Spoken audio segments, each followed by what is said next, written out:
So where are all the bodies buried in season 2? My backyard at home. They said tell us everything, so tell us everything. Yes, tell us everything. It was spoilers, right? And it's so hard, I was saying, like these things, because the whole time you're editing your own thoughts as they're coming out before they've even come out of your mouth. On the internet, you don't have to edit anything. Right, exactly. Yeah, no one reads that. How much have they told you? Yeah, nice try. Yes, everything. Okay, good. So I can speak freely. Yeah, it's funny this actually. Luckily, my character, even though he's very different, does exist in the novels. He's a little older than I am, but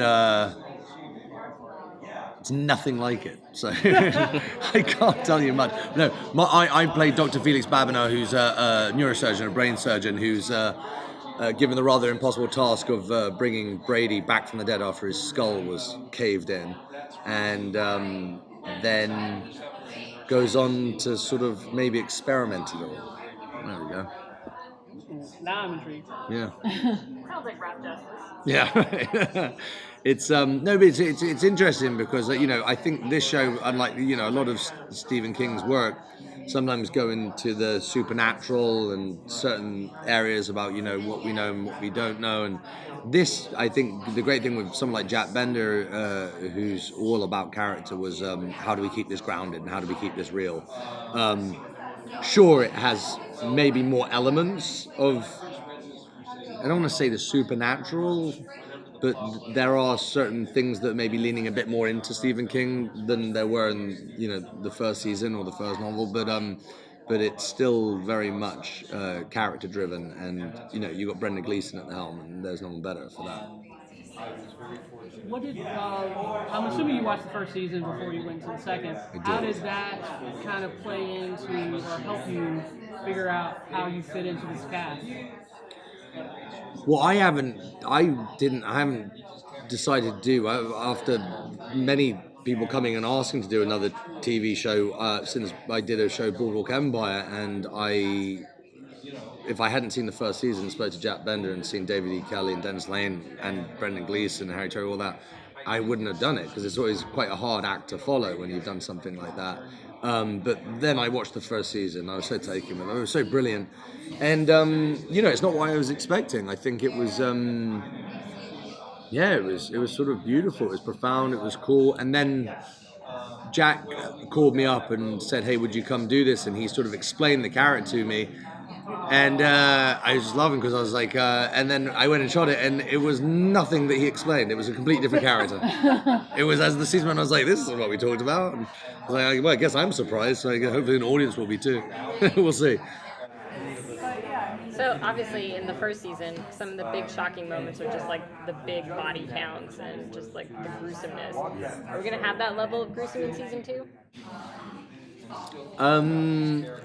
It might be a little more contained, but it's a lot playing on ourselves, and like I think, which is always the struggle: what's right, what's wrong. Like there'll definitely be a body count. I'm like, how much can I say here? There'll be some, but it's it's looking back, also how certain things affect us. How do we get over them? How do we persevere? My character very much about if something can be helpful to the masses, if you can save millions, is it worth sacrificing the few type thing? Which I think is an ethical question, and I think a lot of doctors, it's that whole thing of if someone's lying on a bed and you find out that they're a serial killer, do you save their life? It's like, well, if you're a doctor, you take the oath, and it means that you do what you can to save anyone, be it a mass murderer, serial killer, pedophiles. In a sense, you've got to sort of block that out. You've just got to do your job. And then, but if you're meant to do that, then how much can you parlay that into, well, if I'm saving that guy's life, someone who killed loads of people, then if I'm to save millions of lives at the detriment of X, Y, Z, why is that not my duty to, persevere, I guess. I take it Hodges, though, is not going to be super excited about Also this. happy. Not a happy guy in it. Yeah, Brendan's so good. I was going to say, actually, wouldn't he be more excited? Because at the end of season 1, he wants him to wake up so that he can come. Yeah, there's. I know that's the thing. Then it goes a little sideways, and he's not as happy. Going along that oath question, because obviously, yes, you should take, like, that, the patient should be all that matters, but it sounds like he kind of takes liberties. Yeah. Is that partly because of who this person is? Well, I also have a wife who might be compared to Lady Macbeth.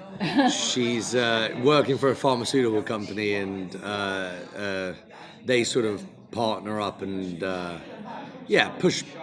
push the envelope a little and maybe take a few liberties within the profession, which leads to some pretty exciting stuff. But by the way, it's a good. I always think it's a good question, though. One can ask themselves like I said, as long as it's sort of staying in the realms of reality, which I think it always was, especially within the character. So who knows? Did you get to talk to Stephen King about your character? I didn't. I know. But by the way, I love that he's such a fan of the show, because I know he's very vocal about things he doesn't like.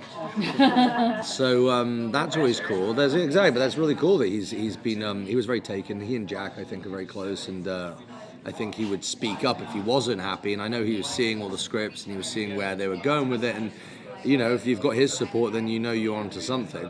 Fingers crossed, people feel the same way, because. It's really exciting. It goes somewhere great, and you got to get the word out there, because how it's pretty hard to watch the Audience Network. Everyone else and have you seen it? I was like, I don't know how to watch it. So we got to figure out as many people as possible watching it, so you can get more of a life. So that's good. Did that feel any different? Because, like you mentioned, you're coming from HBO and bigger network. Did it feel different, or did it feel pretty much the same? It's interesting because, I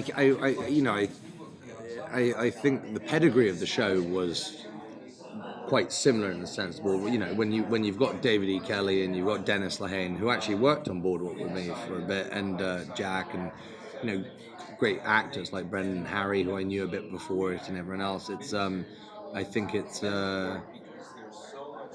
interesting. I hadn't really thought about doing something, and it took a little persuading, but Jack was really good at it.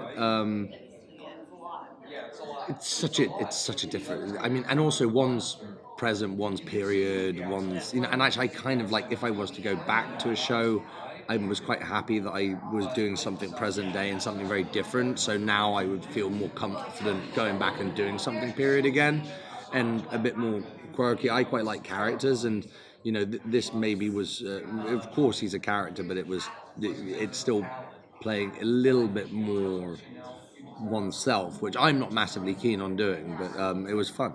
So. Well, this kind of ethically ambiguous doctor figure is, not uncommon in TV shows and literature. Yeah. Was there any portrayal that kind of you remember that you drew inspiration from? Or?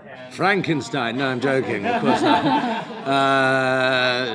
No, I sort of looked at me as a doctor. I think anyone who's really gifted and good at what they do, obviously has ambition and wants to push the boundaries and take it as far as they possibly can. I think that's in any single profession. I think we all feel the same way. And in the medical profession, if you were given the opportunity to take your medicine or your craft, whatever it is, further, then I'd jump on it. So I'd be unethical as a doctor. I'd kill everybody.